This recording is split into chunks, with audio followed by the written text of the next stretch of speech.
রমজানকে সামনে রেখে আমাদের জীবন গুনাহ থেকে পবিত্র হয়ে আল্লাহর ইবাদত, ইফতার, সাহরি, রোজা, তারাবি, এতেকাফ, শবে কদর, জিকির, তেলাওয়াত, দান, সাদাকা, আল্লাহর বন্দিগির মধ্যে কাটাইবার চেষ্টা করা মুমিনের উচিত। ফলাফল কি? ফলাফল হলো আল্লাহ বলছে, একটা মাস যত্ন কইরো বান্দা আমার কথা, আমার হুকুম মাইনো, এক মাসেই লাআল্লাকুম তাত্তাকুন, আমি মুত্তাকি বানিয়ে দেব, জান্নাতি বানিয়ে দেব। এজন্য ইনশাআল্লাহ আমরা প্রত্যেকে আজকে দোয়া করি। আমি সবার কাছে আগে দোয়া চাই, আমাদের মধ্যে আল্লাহ তাআলা আমাদের, আমরা মাহে রমজানকে কদর করি, দিল থেকে দোয়া করি আল্লাহ যেন আমাদের প্রত্যেককে রমজান পর্যন্ত পৌঁছিয়ে দেয়। আর আমি আপনাদের জন্য দোয়া করি আল্লাহ তাআলা যেন এই সবগুলো চোখ আল্লাহর ঘর দেখতে দেয়। হ্যাঁ, এ বড় জীবনের বড় সৌভাগ্য, বড় সৌভাগ্য। ওই কালো গিলাফ দেখলেই সুন্দর, মদিনার ওই সবুজ গম্বুজ দেখলেই সুন্দর, দেখলেই সুন্দর। যে চোখ দেখছে সে ভাগ্যবান।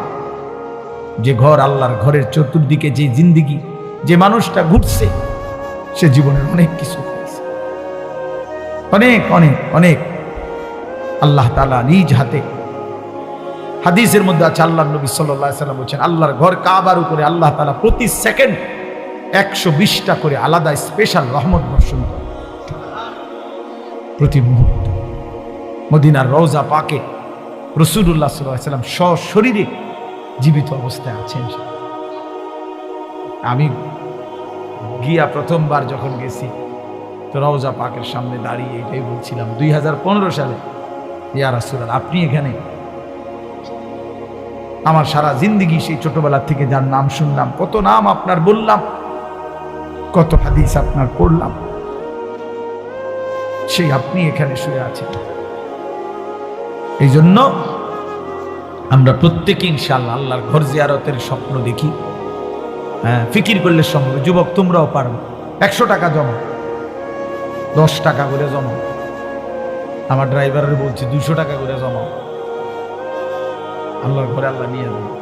আল্লাহ দিল দেখে বান্দা, আল্লাহ দিল দেখে, দিল দেখে। আগের দিনের বুজুর্গরা দোয়া করতেন যে আল্লাহ, আগে যারা আল্লাহর প্রিয় বান্দা ছিল তারা দোয়া করত, আল্লাহ হাজী সাহেবের গুড়ের ফুটলার মধ্যে কইরা, আগের দিনে হাজী সাহেবরা চিরা গুড় নিত, গুড় গুড় বুঝেন না, চিরা গুড় খুব নিত আগে। তো কইতো যে আল্লাহ, গুড়ের পোটলার মধ্যে কইরা কত পিঁপড়া কত দূর দূরান্ত থেকে আপনার ঘরে গেছে গা, আমি যাইতাম না খা। আচ্ছা, এমন করে বললে আল্লাহ কেমনে না নিয়ে পারে? আরে বলে কি বান্দা, আমার বান্দা বলে কি? এজন্য আল্লাহর ঘর জিয়ারত মুমিনের জীবনের একটা স্বপ্ন। নবীজির রওজা জিয়ারত এটা মুমিনের জীবনের একটা কি এটা স্বপ্ন। এজন্য যুবক, কক্সবাজারের স্বপ্ন দেখো না, মদিনার স্বপ্ন দেখো, কাবা ঘরের স্বপ্ন দেখো, কাবা ঘরের স্বপ্ন। আল্লাহ তাআলা সবাইকে তৌফিক দেন, কবুল করেন। নিজের এই ফিকির, নিজের উপলব্ধি, আত্মপরিচয়, আত্ম উপলব্ধি অনেক বড় সম্পদ। নিজের ভিতরে এই বুঝ আসা, বিবেক আসা, নিজেকে নিজে চেনা। তো বলতেছিলাম, বুজুর্গানে দিন বলে, মান আরাফা নাফসাহু ফাকাদ আরাফা রাব্বাহু, যে নিজেকে চিনলো সে আল্লাহকেও চিনল। অর্থাৎ নিজের পরিচয় বুঝল যে আমার একজন সৃষ্টিকর্তা আছেন, আমাকে একজন বানিয়েছেন, এবং তিনি উদ্দেশ্যহীন বানান নাই। ছোট্ট থেকে ছোট্ট কোনো বস্তু মানুষ উদ্দেশ্যবিহীন এমনি এমনি বানায় না। তো আল্লাহ তাআলা আমাকে বেহুদা বানান নাই, একটি সুনির্দিষ্ট লক্ষ্য উদ্দেশ্যেই বানিয়েছেন। তো এইবার বিবেকবান খুঁজতে থাকে যে আমার আল্লাহ আমাকে কেন বানাইছে, আমার করণীয় কি, বর্জনীয় কি, এবং সেটা পালন করতে থাকে। তো এই জন্য বললাম, নিজেকে চিনা, নিজের উপলব্ধি হওয়া, নিজেকে বুঝা যে আমি একজন মানুষ, আমি একজন মুসলমান, আমার বাবা মা মুসলমান, আমার একজন আল্লাহ আছে, আমার একজন রাসূল আছে, আমার একটা কোরআন আছে, কিতাব, আমার একটা ধর্ম আছে, ইসলাম। এই কথাগুলো বুঝা, হৃদয়ে আসা অনেক বড় নিয়ামত। এতটুকু বুঝ দিবা যার নাই, এতটুকু আকল বুদ্ধি বিবেক যার নাই, ওই মানুষ না, আসলে ওই জানোয়ার, ওই আসলেই জানোয়ার। ওই গরু ছাগল কুকুর বিড়াল সাপ বিচ্ছুর মতো কোনো জীব জন্তু জানোয়ার, ইনসান মানুষ না। মানুষ তাকেই বলে যে তার আকলকে কাজে লাগায়, দিমাগকে কাজে লাগায়, বিবেককে কাজে লাগায় এবং উপলব্ধি করে। কোরআনুল কারীমের মধ্যে আল্লাহ তাআলা বলছেন, আফা হাসিবতুম আন্নামা খালাকনাকুম আবাসান, আমার বান্দারা তোমরা কি এই ভেবেছো যে আমি আল্লাহ তোমাদেরকে অনর্থক বানিয়েছি? কিভাবে ভাবলা?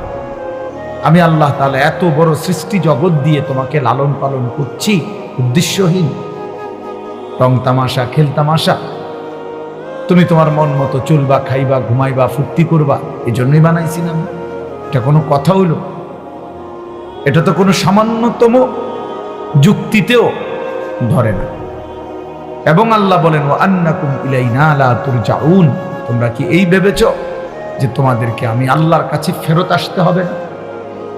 কি মনে করছো তোমারে ছেড়ে দিছি আমি একবার, তুমি আমার বাঁধন থেকে মুক্ত? না না, আল্লাহ তাআলা বলেন, ইলা রব্বিকা মুনতাহা, তোমার রবের নিকটেই তোমার শেষ ঠিকানা, তোমার শেষ সমাপ্তি তোমার রবের কাছে।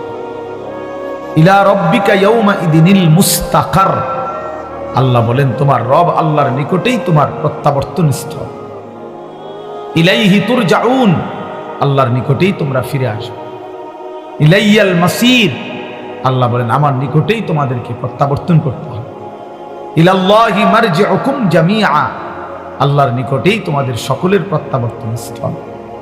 তুরাদ্দুনা ইলা আলিমিল গায়বি ওয়াশ শাহাদা, প্রকাশ্য এবং গোপন সব কিছু জানেন সেই মহান সত্তা আল্লাহর নিকটেই তোমাদেরকে ফেরত আনা হবে। এইভাবে আল্লাহ তাআলা একটা আয়াত, অগণিত আয়াতের মধ্যে এই কথা বলছে, বান্দা তোমার আমি ছেড়ে দেইনি, তুমি লাগাম ছাড়া, তুমি মুক্ত না, স্বাধীন না, তুমি আমি আল্লাহর হুকুমের অধীন, তুমি আমার সিদ্ধান্তের অধীন। আমার ফয়সালা ছাড়া তোমার জিন্দেগির একটা হাত পাও, একটা নিঃশ্বাসও আসা যাওয়া করে না। আল্লাহর নবী সাল্লাল্লাহু আলাইহি সাল্লাম বলেছেন, মানুষের প্রতিটা নিঃশ্বাস ভিতরে ঢোকে, বের হয় তো আল্লাহ তাআলার কাছ থেকে অনুমতি নিয়ে ঢোকে, অনুমতি নিয়ে বের হয়, আলাদা আলাদা। প্রত্যেকবারেই আলাদা আলাদা অনুমতি নেয়, অনুমতি নিয়েই ঢোকে, অনুমতি নিয়েই বের হয়। তাহলে আমাদের একটি নিঃশ্বাস আমার আয়ত্তে না, আল্লাহ তাআলার হুকুমের অধীন, হুকুমের অধীন। এই জন্য কোরআন শরীফে আছে, মক্কাবাসী নবীজির কাছে জানতে চাইছে যে মুহাম্মদ বলো তো রূহ কি জিনিস? আমরা বলি না ওনার রূহের মাগফিরাত, ওনার রূহ চলে গেছে। এই রূহ কি? কি চলে গেছে? গোশত পড়ে গেছে নাকি নাক পড়ে গেছে, না কান পড়ে গেছে, না আড্ডি পড়ে গেছে? কি হয়েছে? রূহ চলে গেছে মানে কি? লোকটা মৃত্যুবরণ করছে মানে কি? রূহ কি? আমাদের তো হাত একটা বোঝা যায়, যে হাত, এই যে নাক, এই যে চোখ, এই যে কান, তো রূহটা কি? এটাকে হাড্ডি না গোশত না হাত না পাও? তো আল্লাহ তাআলা উত্তর দিছে, কুলির রূহু মিন আমরি রাব্বি। শোনো নবী, বলে দেন আপনি বন্ধু যে পৃথিবীবাসী শোনো, রূহ হচ্ছে আল্লাহ তাআলার হুকুম। এইটাই আল্লাহ তাআলার একটা হুকুম, অদৃশ্য, এটার নামই হচ্ছে রূহ।